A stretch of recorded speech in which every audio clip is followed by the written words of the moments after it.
This is Richard Cooper, his name is. I don't know if you know him. He's Entrepreneurs in Cars. He has a YouTube channel, Entrepreneur. Does a lot of commentary like this. This is one particular video that struck me. Been told to go and chase the degree. They don't need no man. Go and work. And then they hear all these songs about being a hashtag boss girl and bad and all that kind of stuff. And these chicks are like, you know, they think that they're the bomb. They're 30s, 40s, whatever. They work out, they do yoga, Pilates, exactly like, you know, you described, right? But do they know how to cook? Do they know how to like please a guy? Do they know how to be pleasant and agreeable? Yes. Okay, so you see how this now from the other side got like, this video is what that other woman is responding to. She's seeing this and saying, I'm not that. I'm a woman. I can do more than those things. So you've got the worst on the left, and by left, let's put the men over here, the worst over here, and then you've got, oh, you said this to me, I'm gonna get defensive now. Oh, you said this, oh, I'm gonna get defensive now. Okay, good luck in the dating world if you're just playing a defense game the whole time. It doesn't work like that. No one wins. So this rubbed me the wrong way. Now he started off, I think, again, you start off where you've got people listening, right? This boss girl, what does that even mean, right? That's the I don't need a man. That's the 2022, I don't need a man, I can do everything. I can work, I can pay the bills, I can get, if I want a baby, I'll just go get a sperm donor. That's who he's talking about. I did my yoga today, I make 6 figures, I've got a cute car, I go to the club. That's who he's talking about. That's a problem, right? Because there's something, if you've got that much of an attitude about not needing a man, there's something going on. Why? Did you get burned? I'm sorry to say, did you? What is going on? Exactly. But he comes in and then says, do they know how to cook? Traditional female role that women hate that. They hate being put in a box. Oh, now I'm the chef, right? Because for a very long time, what did women do? They weren't in the workforce. They were cooking, they were cleaning, they were at home. There was a rebellion against that because women didn't, it's not that they hated doing all that. They didn't want to be only that. They wanted more options. And they got them, right? So the last thing they want is someone telling them to go back to the way it was before they had those options, right? Do they know how to please a man? Now, I think you should, truthfully. Yes, if you're in a relationship, you should know how to make your partner happy. You should know how to make a man happy. You should know, like, hey, maybe I can cook him something great tonight that he loves to eat. Hey, sexually, you got to know how to please your partner. It's the reality.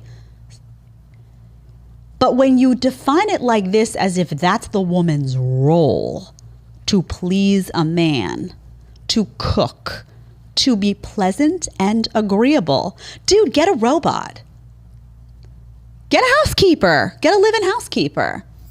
My job's not to be pleasant and agreeable. Like, sit with your hands folded. I feel like I'm back in Catholic school. It was like, sit with your hands folded and shh, don't talk too loud. It's not about that, okay? And the problem is that what's happening now, women are multidimensional, right? Sometimes I'm pleasant and agreeable, and sometimes I'm not so pleasant. I'm a human being, right?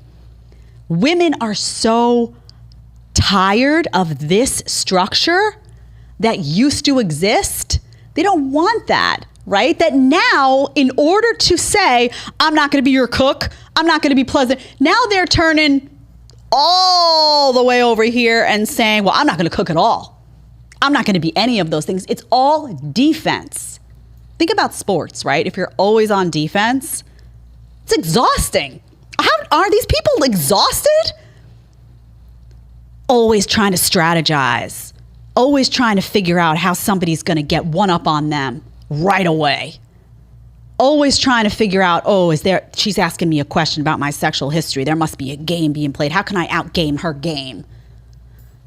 Always trying to do something that's like, I remember being on Adam's show, Saucecast, and he was like, well, why would I get married to, if I don't have kids, then I got to worry she's going to take all my money. If you're going into the marriage worrying that somebody's going to take all your money, you are with the wrong girl. Do not marry her. You got the wrong match.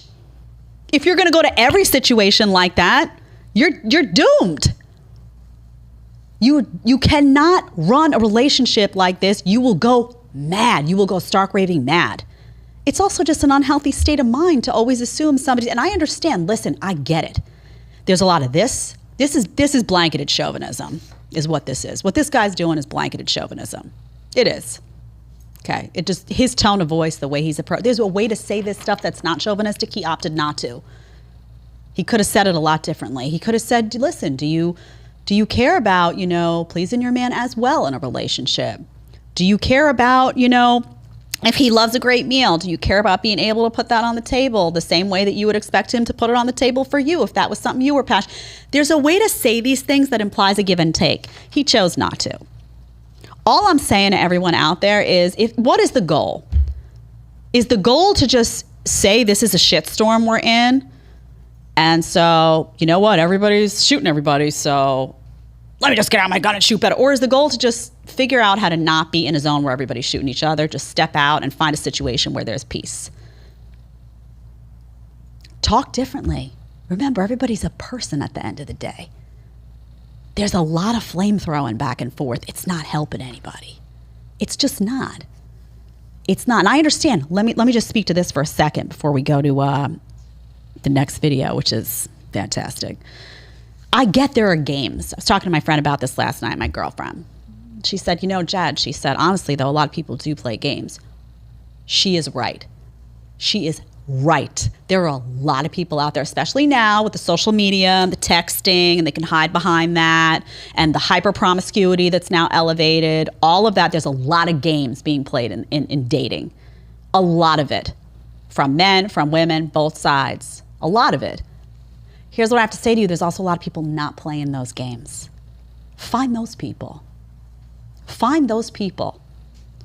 Don't bother with a relationship where you have to if you have to out-strategize someone on date 1, can you imagine how tired you're going to be on date 10? Also, you're not going to want to share your abundance. I say abundance because I mean your home, your wealth that you accumulate, your goods, your child with somebody who you think is secretly out to get you all the time. This is not healthy. If you like the short clip, you can catch another one here, or you can catch the full episode right here.